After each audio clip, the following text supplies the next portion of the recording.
It all started at the dance.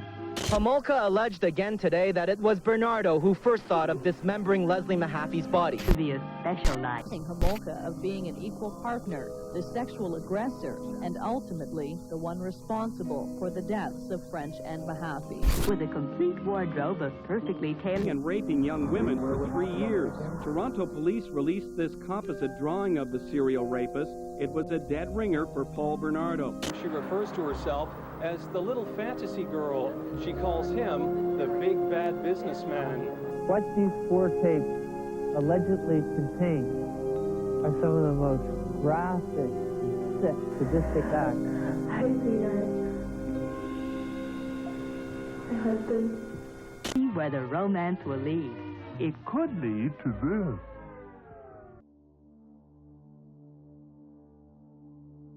It's not often that someone finds their perfect match.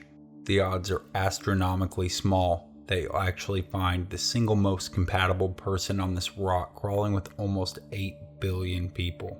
But you might say that the sexual sadists Paul Bernardo and Karla Homolka hit the relationship lotto. But before I get ahead of myself, let me back things up a bit. Paul entered the world as a blemish on the Bernardo family. His parents, Kenneth and Marilyn, married in 1960. Kenneth was the owner of a marble and tile business. It was fairly successful, so life came easy, or one would think. After having a son and a daughter, Kenneth revealed himself to be an abusive father and husband. Within just a few years, he had pushed Marilyn into having an affair with an ex-boyfriend on the side. It was no secret to Kenneth, who apparently put up with the ongoing affair, at least for a while. Once Marilyn came home pregnant with another man's son, that's when Kenneth put an end to it. In an effort to keep their family together, they decided to keep the truth from their children and raise the boy as their own son.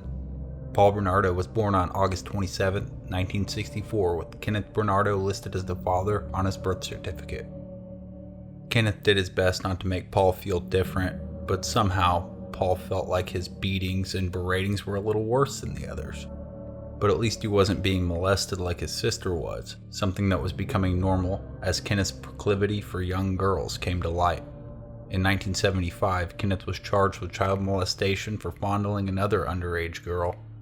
It would seem his dirty fetish was something he would pass along to his bastard child. After the publicity of the incident, the family moved to Scarborough, and Marilyn moved down into the basement of the family home, retreating into deep depression and self-isolation brought on by her husband's abuse. Through it all, though, Paul seemed like a happy child, unfazed by what was going on around him. He was the perfect child that all the other parents wanted, polite, well-mannered, doing well in school. As he entered high school, Paul held on to his positive attributes, along with proving himself to be a motivated young man. He held a series of responsible after-school jobs, where he showed himself to be personable and pragmatic, with great professional potential. But when Paul was 16, he witnessed something that would change the way he looked at life.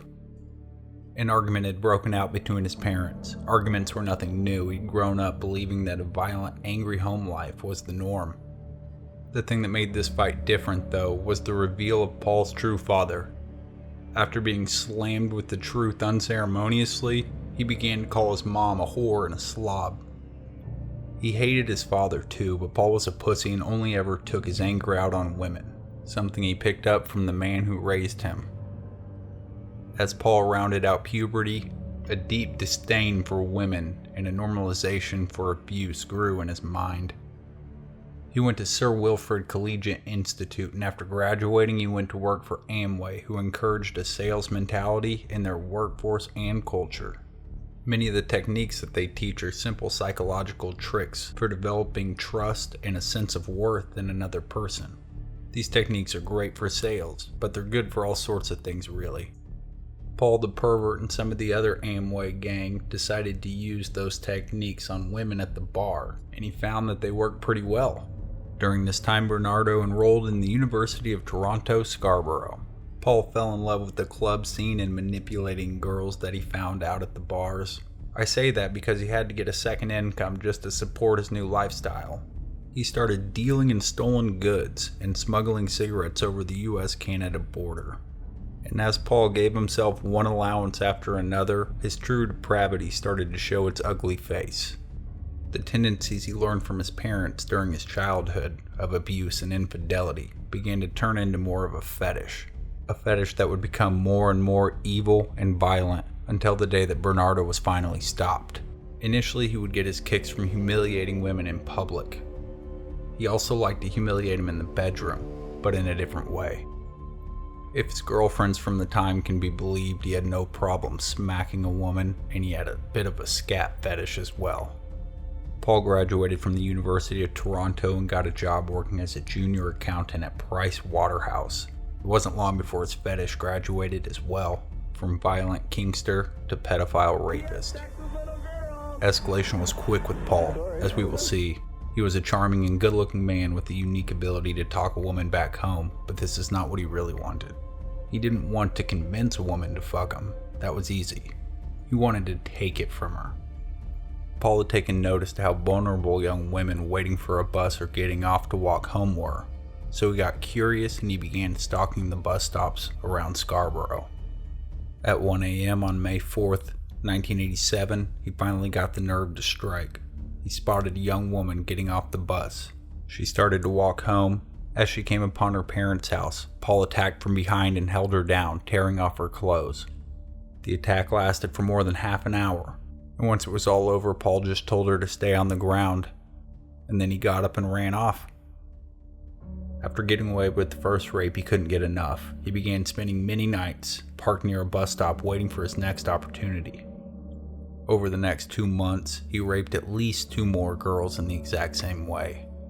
Throughout this time and all the way back to college, Paul just about always had a girlfriend, but none of them lasted. They would all get sick of the beatings and take off. But probably right when Paul least expected it, smack in the middle of his rapist ramp up, he would meet a woman that would change everything.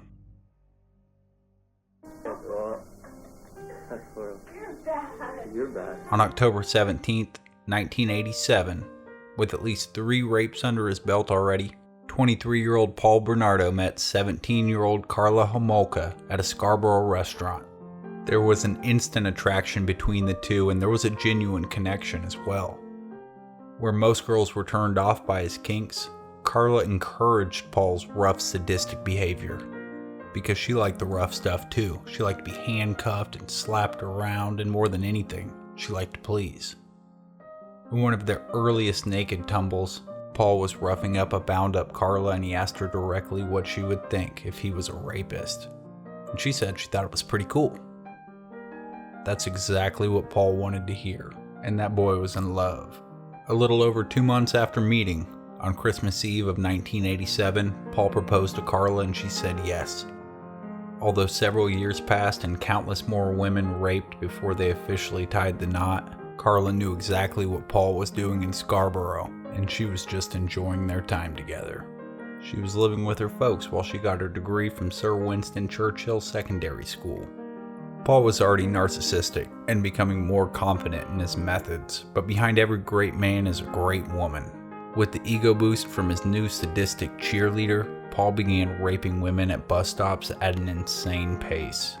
And unfortunately, in hindsight, it probably could have been shut down right then and there. Because just before Paul's proposal, one of his victims gave a very specific description to police. She said her rapist was good looking, about 6 feet tall, clean shaven, and had no tattoos. A composite sketch was drawn up from her description, which looked exactly like Paul. But unfortunately, the police did not publish the photo, the first of many bad decisions by the Toronto PD.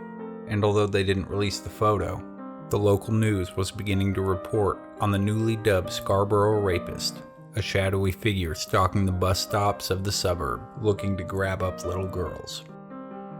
The publicity prompted one of Paul's ex-girlfriends to go into the police station and make a report. She said in their time together he would rape and brutalize her, and threatened to hurt her if she ever told anyone. She said he lived in the area, and she had no doubt that Paul was the one behind the rapes.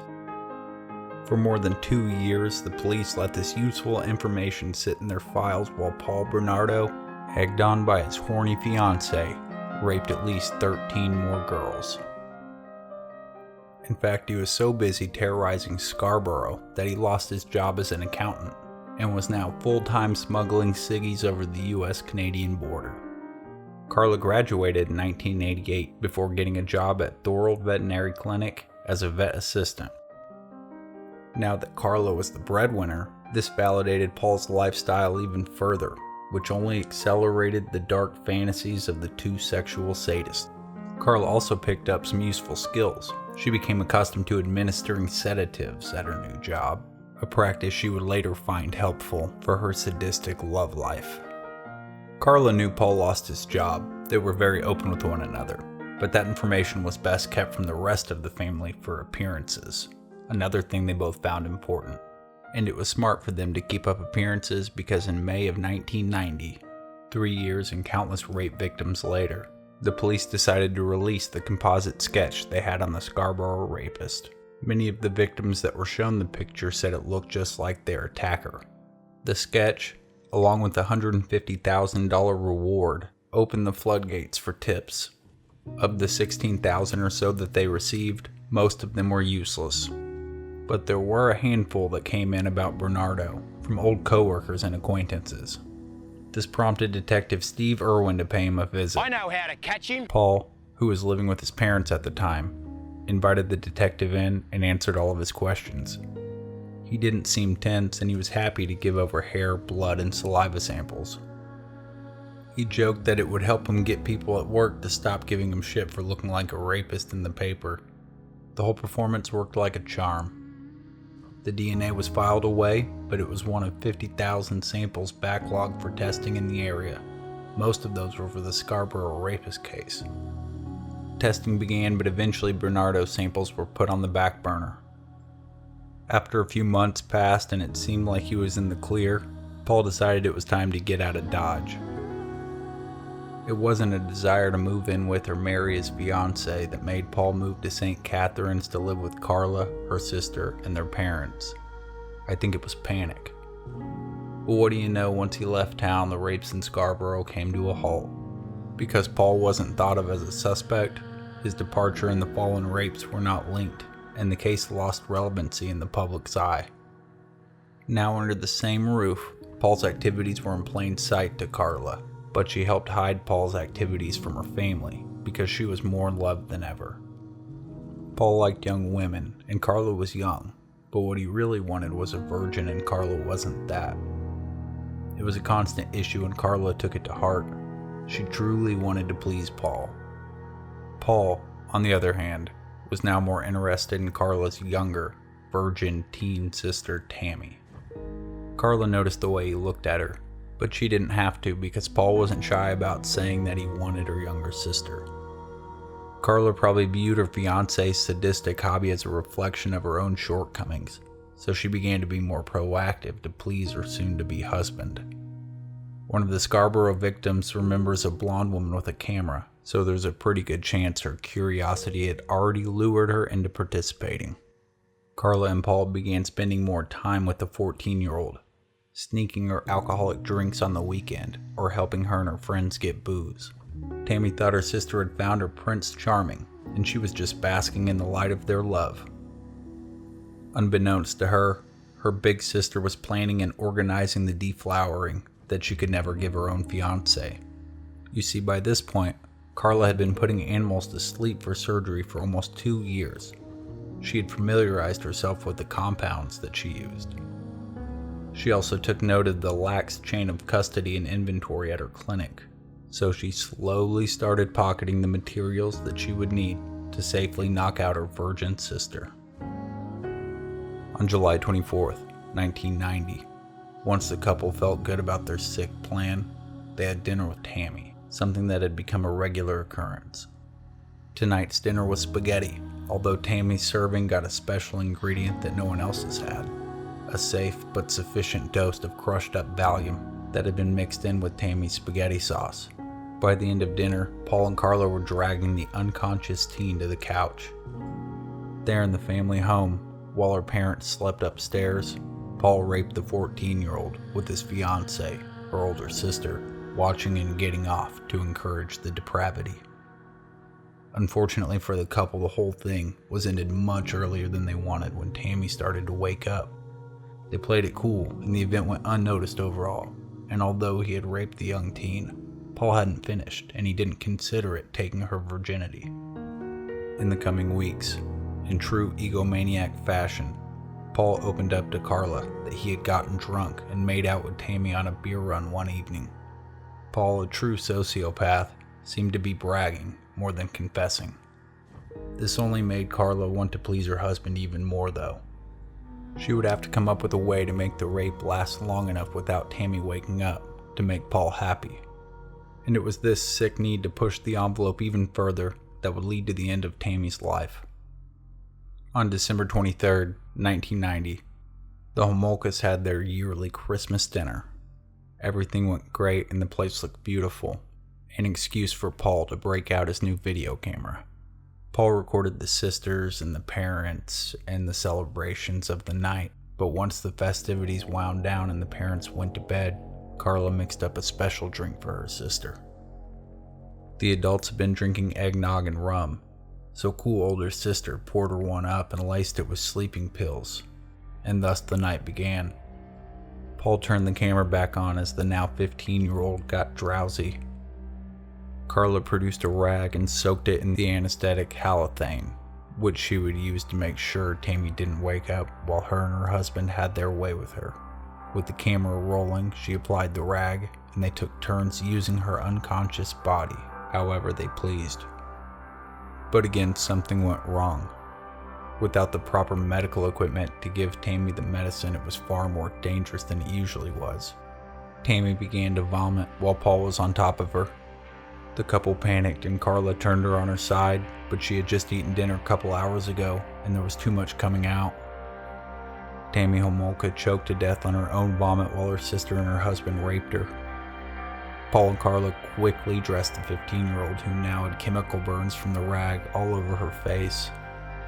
They hid the drugs and the film that they had shot of the event, dragged the corpse to her bed, and called 911. The first anyone in the house knew of the events was when the paramedics arrived to take Tammy's corpse away. Karla and Paul had got their story straight beforehand, claiming that she had a couple drinks and then started choking after going to bed.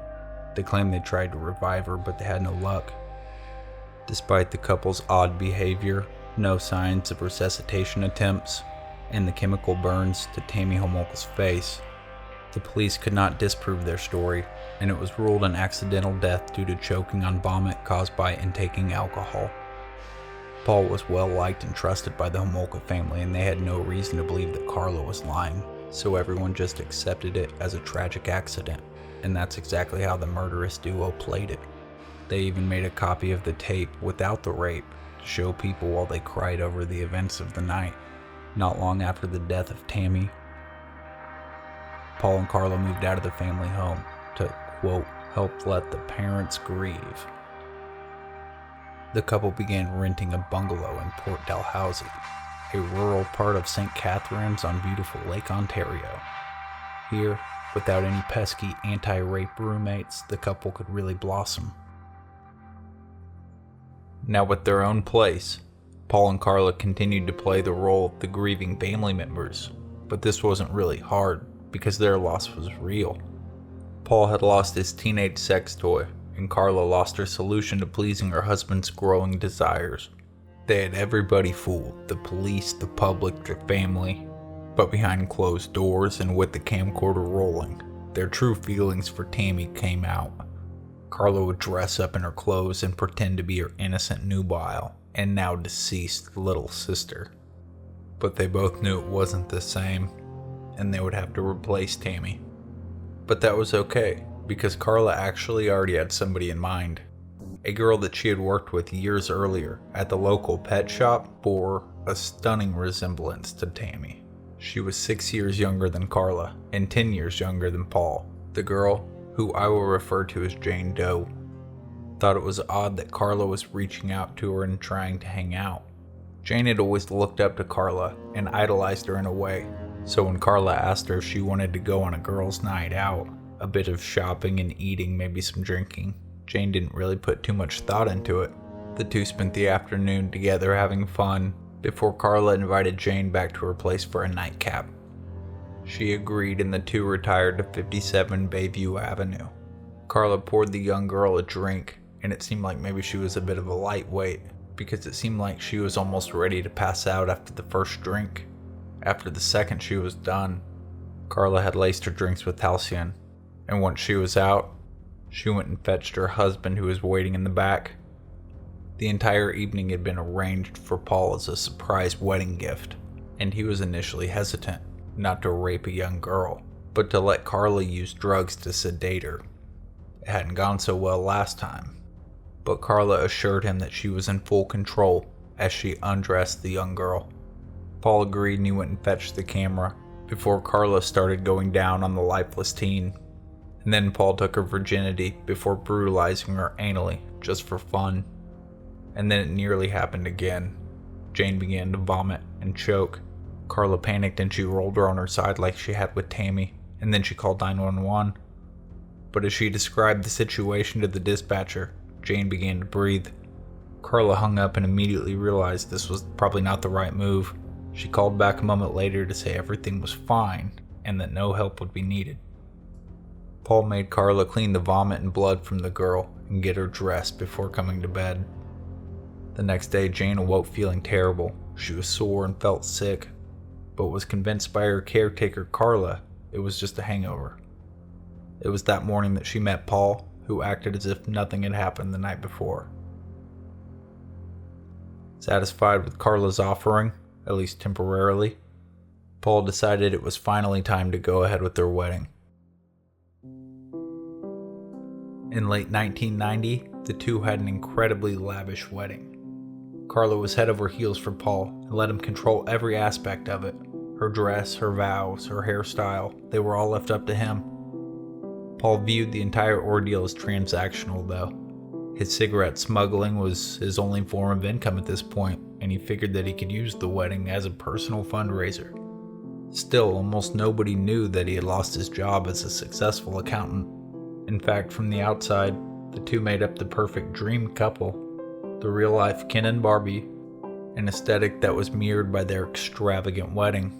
Horse-drawn carriage, veal-stuffed pheasant, all in a historic church. There was really no expense spared. The Homolkas were, after all, paying for the majority of it. After the ceremony, the couple flew out to Hawaii for their honeymoon, where it's thought that they consummated their marriage by raping a woman there on the island. The couple returned to the USA with a newspaper clipping outlining the known details of a rape that had occurred while they were there, a keepsake to remember their good times.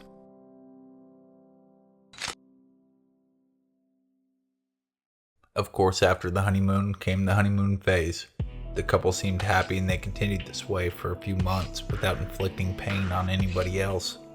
But Paul was always pushing the goalpost.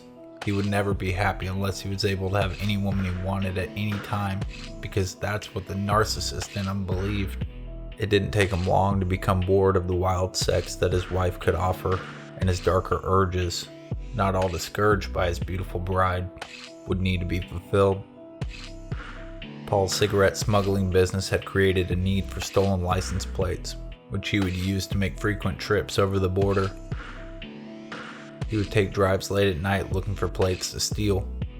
Unfortunately, in the early morning hours of June 15, 1991, he was out plate hunting when his path crossed with that of Leslie Mahaffey. 14-year-old Leslie was something of a bad girl. She was always clashing with her parents over skipping school, breaking curfew, and her proclivity to engage in fornication with the older boys at school. Her parents, tired of her bullshit, weren't putting up with it anymore. So when she stayed out well past curfew on the night of the 14th, and then showed up at 2 a.m., she found that her parents had locked her doors. She walked to a payphone and called a friend, hoping to find a place to stay for the night. But when that didn't work out, she doubled back towards her house. According to statements given later by Paul Bernardo, he was apparently walking the street when he happened upon his young prey. He said he approached her well past 2 a.m. and told her he was about to break into a house. I assume this was meant to strike fear into the middle school girl, but Leslie was no normal 14-year-old. Instead, she was unfazed and asked the strange man if he had any cigarettes. And it just so happened that this strange man was in the cigarette gang. He led her back to his car, where I'm sure there was as many cigarettes as any 14-year-old could smoke. But before they could get there, he grabbed her and blindfolded her. Leslie was forced into the car and driven back to Paul and Karla's house, where Paul surprised his wife with a brand new toy. Karla was thrilled. As was custom at this point, she grabbed the camera and started rolling. Since this girl didn't know who they were, and she was blindfolded, there was no need to drug her. They just got right to work. This was actually better in their sick, fucked up heads, because they could better humiliate the girl this way. As he took her innocence, Paul asked the girl degrading questions. Leslie was a tough girl with a good survival instinct on her. She knew she had to play along with whatever Paul did or said, or things would only get worse. At one point on the tape, Paul can be heard saying, "You're doing a good job, Leslie, a damn good job. The next few hours are going to determine what I do with you, and right now, you're scoring perfect." But the challenge to remain upbeat intensified when Paul began anal. Throughout the taped event, Bob Marley and David Bowie can be heard playing in the background as Leslie screams out in pain and begs them to stop. Later, Leslie can be heard saying that her blindfold is slipping, and that bit of honesty probably sealed her fate. They had let many girls go, but not if they felt that they could be ID'd. The couple killed Leslie Mahaffey the next day. Paul would later blame Karla, saying that she fed the girl a lethal dose of halcyon. Karla blames Paul though, saying that he strangled her to death. I'm probably more inclined to believe this though, because Paul later says that it was Tammy's accidental death that sparked his unknown desire to kill. Either way, the couple threw the girl's body in the basement before deciding to dismember it. Paul used his grandfather's circular saw to cut her into pieces before heading to the hardware store the following day to purchase cement and contractor bags. Being an accountant probably taught him to keep his receipts, a habit that would bite him in the ass in his new line of work. They encased the body parts in cement by pouring it into the bags around them. Once it had cured, the couple made several trips to Lake Gibson, a little more than 10 miles south, to dump the cement pieces. One of them actually ended up being a little too heavy for them to carry, and they abandoned it on the shore of the lake. There it would be discovered on June 29th, less than 2 weeks after it was dumped. Initially, it seemed like IDing the girl would be close to impossible, but after the discovery of Leslie's orthodontic appliance in the cement, police were able to positively identify Leslie Mahaffey using her dental records.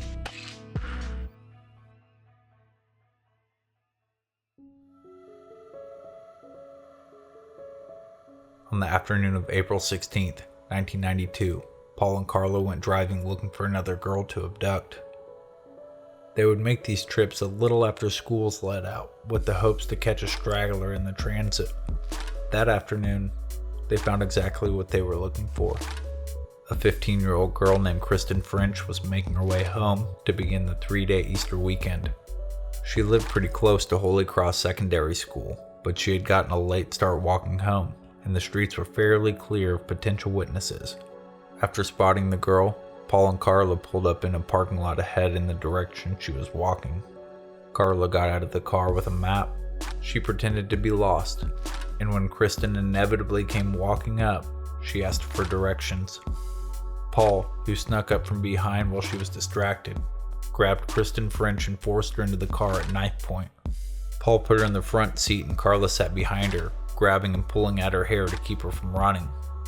Her abduction was violent enough for Kristen to shake a shoe loose into the street, something that initially went unnoticed by both Paul and Karla. The couple drove the frightened teen back to their house. Over the course of 3 days, Paul and Karla videotaped themselves as they brutalized Kristen. She was made to get hammered and be completely submissive to Paul. Any pretense for the girl potentially surviving the situation was discarded entirely, as they never blindfolded her throughout the course of the weekend. There's really no telling how long the two planned to keep the girl to torture and use for their amusement, but on Saturday, April 18th, something would spook Paul. He went out that afternoon to pick up some pizza, but while he was out driving, he was noticed by someone he had tried stalking in the previous months. The girl pursued and gave chase, hoping to get some more information on the dangerous man. Paul would eventually lose her with some fancy driving, but he knew that she'd at least gotten his tag number. The following morning, the couple killed Kristen before heading to the Homolkas for Easter Sunday. Paul and Karla, again, blame one another for the murder. Karla says she watched as Paul strangled her for, quote, exactly 7 minutes. Paul says Karla bonked her on the head with a mallet before she strangled on a noose that they used to tie her to a piece of furniture. After Paul and Karla were done celebrating Jesus' resurrection with their family, they returned to deal with the girl's body. The couple took almost no measures to hide the identity or even the body like they had Leslie's.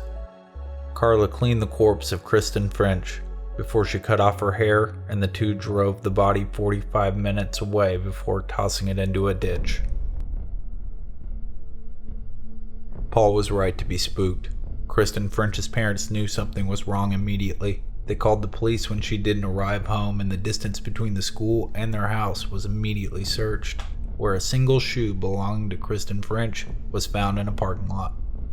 By the next day, the Niagara Regional Police were already questioning anybody who may have been in the area. They found one woman who saw a struggle, but wrongly ID'd the car as a Camaro, a far cry from the Nissan driven by Paul and Karla. The stalking victim that chased Paul during his pizza trip had correctly given the make and model of the car to the police, but this information was mishandled and little came of the tip at all. That being said, there were now 2 separate investigations ongoing because of the pair's extremely sexual sadistic handiwork. The Scarborough Rapist case, ongoing since 1987, which already had the DNA evidence to lock up Bernardo, had let it go untested for years. Now, in the Niagara Falls area, they'd been looking for Leslie Mahaffey's killer since '91, and now believed the abduction and murder of Kristen French may be related. To find the killer, the Green River Task Force was formed. Paul's name continued to come up in the tips that were coming in, so the police decided to pay him another visit. Right away, they saw that he didn't drive a Camaro, but they carried on with the interview anyhow. Again, Paul seemed like a perfectly normal guy. His house was clean and he was polite and hospitable. He even admitted his appearance was so similar to the photo released of the Scarborough Rapist that he wasn't surprised that they were back again. And even though he'd given the perfect performance yet again, the officers couldn't shake the feeling that a similarity in appearance could be the only reason that his name just kept coming up. The NRP phoned Detective Steve Irwin in Toronto to see what they'd found out about him in the Scarborough Rapist case. Instead of sending over the damning reports made by ex-girlfriends and other stalking victims years ago, Irwin just left him a voicemail saying that he'd actually neglected to test any of the DNA samples that they'd collected from Bernardo. Whoops. Left with little on Paul, the NRP would continue their case while keeping a close eye on Bernardo. And he felt it, the pressure bearing down on him. I think he had become accustomed to moving around in the dark and taking the things that he wanted. Without being able to scratch that itch, it would eat away at him and his relationship. Now that he couldn't take his ever-growing sadistic needs out on strangers, he began beating the hell out of his wife instead. Karla had always been a fan of the rough stuff, but this was becoming something outside of sex entirely. The summer of 1992 would be the most abusive that Karla would have to endure. Her and Paul may have wanted to let the attention die down and then continue their sick game elsewhere. Evidence shows that they may have even tried filing to legally change their last names to Teal. But it was no use, their fate was already sealed. In December of 1992, the DNA samples collected years ago were finally being tested. And it was also this exact same time that Paul's abuse would begin to drag their disgusting habits out into the light. It reached a climax on December 27th, when Paul lost his temper and tried to rearrange Karla's face with a flashlight. The beating lasted for hours into the night, and when she awoke the next morning, she was bruised from head to toe. She continued to cover for Paul though, claiming that she had been in a wreck. This would give her, she figured, the time off from work that she needed to recover. She returned to work on January 4th, still so bruised that her coworkers called her parents in fear for her safety. Thinking that they were saving their daughter, her parents physically took her from her home and to the hospital the next day. There, she would make a statement to police about the assault. When she left the hospital, her parents convinced her to move in with a family friend whose husband was a Toronto police officer in Brampton. Initially, she was being treated as a victim and Paul was hit with an assault charge on his wife. But those investigating the schoolgirl murders in St. Catharines and the Scarborough Rapist wanted to use this opportunity to find out more.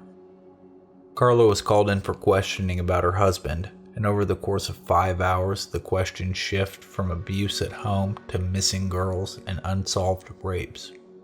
They became more direct and accusatory.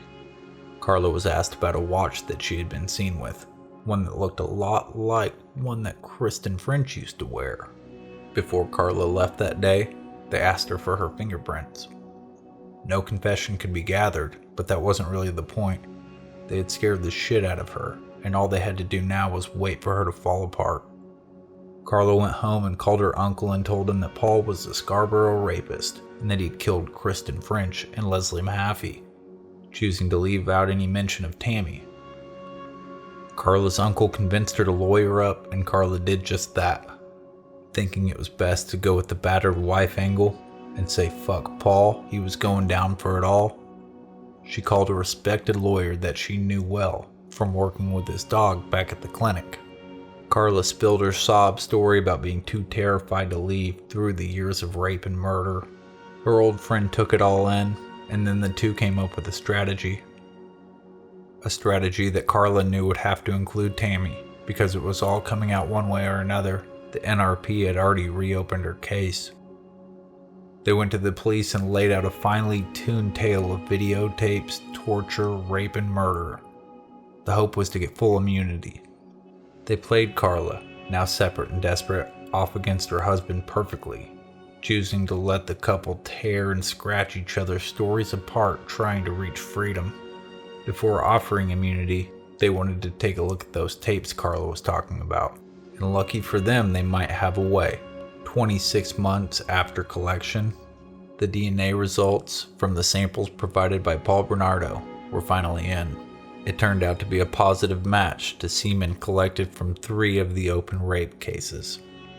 On February 17th, 1993, Paul was arrested, and on the 19th, a 71-day search warrant would begin on he and Karla's home. It was set to expire on April 30th, and in that time they were able to collect a detailed log made by Paul of every one of his Scarborough rapes, and a single home movie that showed Karla enthusiastically going down on a passed out Jane Doe. And although this helped with the rape cases tremendously, they were really after evidence trying Paul for the murders, and Karla had swore those tapes were going to be there. Fearing that Bernardo would walk for the murders without her testimony, the Crown felt they needed to offer a plea deal to Karla, and on May 5th, she was offered the sweetest deal imaginable. 12 years for 2 manslaughter charges. When Paul's lawyer told him about the deal that Karla was getting, Paul told his lawyer to get his ass over to the house and get the tapes that they didn't find. Ken Murray did as his client asked, and he went over and recovered 6 8mm tapes hidden above a light in the bathroom. On May 18th, Karla was arraigned, and against Paul's instructions, his lawyer viewed the tapes. Thinking that he could use them to impeach Karla's statement in Paul's case, he withheld them. Karla's case came and went quick. Its conclusion was foregone, so by July 6th, she was guilty of manslaughter. Paul Bernardo's case didn't start for almost another year, on May 4th, 1994. He pled not guilty. On September 12th, 1994, Bernardo's lawyer Murray finally realizes what he is doing is criminal and that he has an ethical decision to make. After consulting with a few people, Murray stepped down as Bernardo's lawyer. He gave the tapes over to the new lawyer, who immediately gave them over to the prosecution. It was only after Karla's trial was over and Paul's had begun that everybody saw how involved she really had been through it all, and how shitty the deal they had given her really was. Those tapes played in court while Paul and Karla blamed each other for what they did together. And although they'd blown it with Karla, nobody was going to let Paul see freedom. On September 1st, 1995, Paul Bernardo was convicted on all counts and later sentenced to life in prison.